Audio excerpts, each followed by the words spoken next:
السلام عليكم ورحمة الله وبركاته ይህ የቅምሻ ፕሮግራሚ ነው ኢንሻአላህ ዛሬ ማቀርብላችሁ አብሽን በተመለከተ ነው በጥሞና ተከታተሉኝ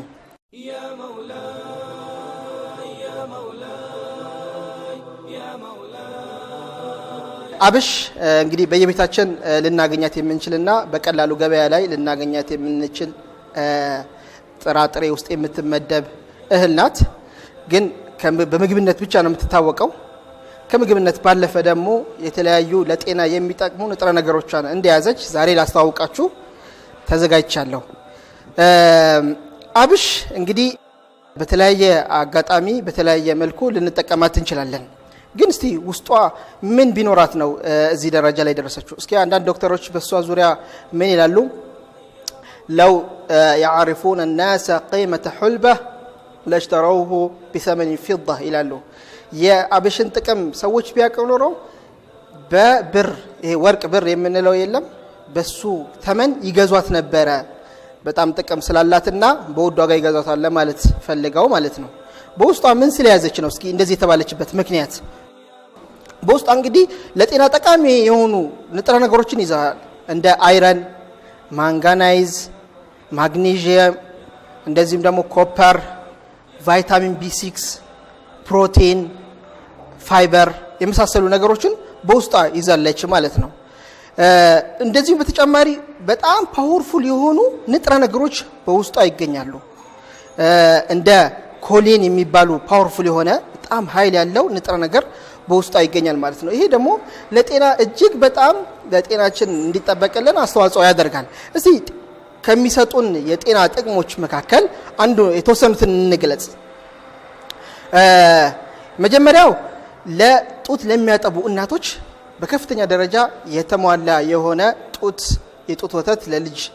አቅርቦትን እንዲሰጥ ያደርጋል ብዛት ያለው እንደዚሁም በቂ በሆነና ኳሊቲ ያለው ወተት ለልጆች እንዲፈጠር ወይ ደግሞ እንዲመረት ስለሚያደርግ ጡት ለሚያጠቡ እናቶች አብሽን እንዲያዘወትሩ ይመከራል ማለት ነው ሌላው ሚኒስትራል ዲስኮምፎርት በወር አበባ ጊዜ ምቾት አለመሰማት የሚፈጠርባቸው ሴቶች አሉ የወገብ ህመም እንደዚሁም ሆድ ቁርጠት ራስ ምታት መነጫነጭ እንቅልፍ ማጣት ጭንቀት የመሳሰለው ችግሮች ይደርስባቸዋል ብዙ ጊዜ የወር አበባ በሚጀምራቸው ጊዜ ይሄን አብሽ በብዛት ቢጠቀሙ ግን ከዚህ ችግር ይቀረፍላቸዋል እንደዚሁም ደግሞ በአግባቡ የወር አበባው ስለሚፈስላቸው ብዙም የማጨናነቅ ችግር ያስወግዳል ማለት ነው ሌላ ኮሌስትሮልን የማስወገድ አቅሙ በጣም ከፍተኛ ነው ይሄ ኤልዲኤል የሚባለው አደገኛ የሆነ ስብ በሰውነታችን ውስጥ ሲከማች ኮሌስትሮል መጠናችን ከፍ ስለሚል ለጤና መዛባት ይፈጥርብናል አብሽን ምናዘወትር ግን ከዚህ ችግር ነፃ የምንሆንበት ሁኔታ አለ ማለት ነው ሌላ ካርዲዮቫስኩላር ሪስክ አለ ይሄ የልብ ህመማችንን ሪስክ አደጋ ላይ ከመውደቁ በፊት በከፍተኛ ደረጃ ይንከባከብልናል ስኳርን የመከላከል አቅሙ እጅግ በጣም ከፍተኛ ነው በተለይ ሁለተኛ ደረጃ የሚባለው ስኳር ታይፕ 2 የምንለው ስኳርን የመከላከል አቅም እንዳለው አብዛኞቹ ይናገራሉ ህንዱስ የተደረገ ጥናት ግን ታይፕ 1 የመጀመሪያ ደረጃ ላይ ያለችዋን የስኳርን ህመም መከላከል እንችላለን እንደዚሁም ደግሞ የስኳር በሽታ ተጠቂ የሆኑ ሰዎችን በብዛት ቢጠቀሙ ስኳራቸውን ሊያሻሽልላቸው ይችላል ምክንያቱም በደማችን ውስጥ ያለውን ስኳር ሰብስቦ ወደ ሽንት እንዲወገድና ኢንሱሊን የተባለው ደግሞ ንጥረ ነገር በሰውነታችን እንዲመነጭ ስለሚያበረታታ ማለት ነው ሌላው ጎሮሯችን ላይ ሊፈጠሩ የሚችሉ ህመሞችን ጎሮሮ የመከርከር ጉንፋን የመሳሰሉ ህመሞችን የማስወገድ አቅሙ እጅግ በጣም ከፍተኛ ነው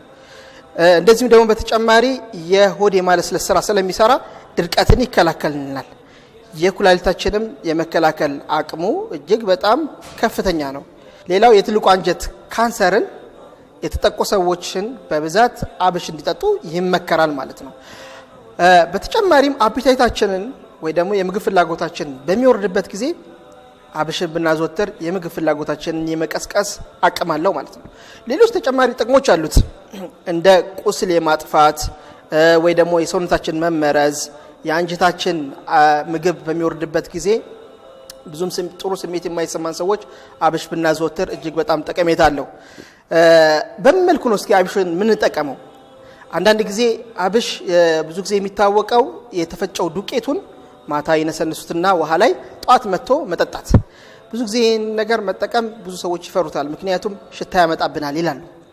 ይሄ ሽታ ግን ለመከላከል ሎሚ ጨምቀው ቢጠጡ እጅግ በጣም ጠቃሚ ነው። ሌላው አንዳንድ ቦታ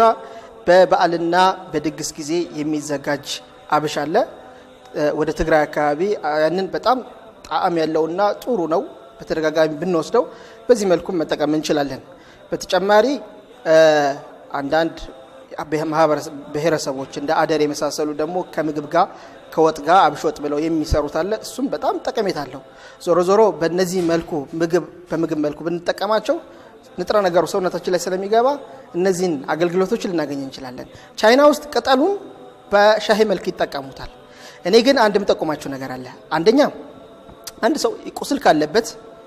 ዱቄቱን ከማር ጋር ቀላቅሎ ቁስሉ ላይ ቢቀባው ቁስሉን የማዳን አቅሙ እጅግ በጣም ከፍተኛ ነው። ሌላ የቆዳ መጨማደድ ወይ ደግሞ የቆዳ ችግር ያለበት ሰው ከወይራ ዘይት ጋር ዱቄቱን በመቀላቀል ቢቀባው በጣም ጥሩ ጠቀሜታ ወይ ደግሞ ጥሩ የሆነ ሪሊፍ ያገኛል ማለት ነው። አስም ያለባቸው ሰዎች አንድ ግማሽ ኪሎ አብሽ፣ ሩብ ኪሎ ዘቢብ እና 1 ሊትር ውሃ አንድ ላይ በማንተክተክ ከወፈረ በኋላ ጧትና ማታ የአንድ ሻይ ማንኪያ ብንወስድ የአስም ችግራችንን ያስወግድልናል። በዚህ መልኩ የተለያየ አጠቃቀሞችን በመጠቀም አብሽን በአግባቡ ተጠቅመን ከሱ የሚገኘውን አገልግሎት ሁላችንን እንዲደርሰን እመኛለሁ።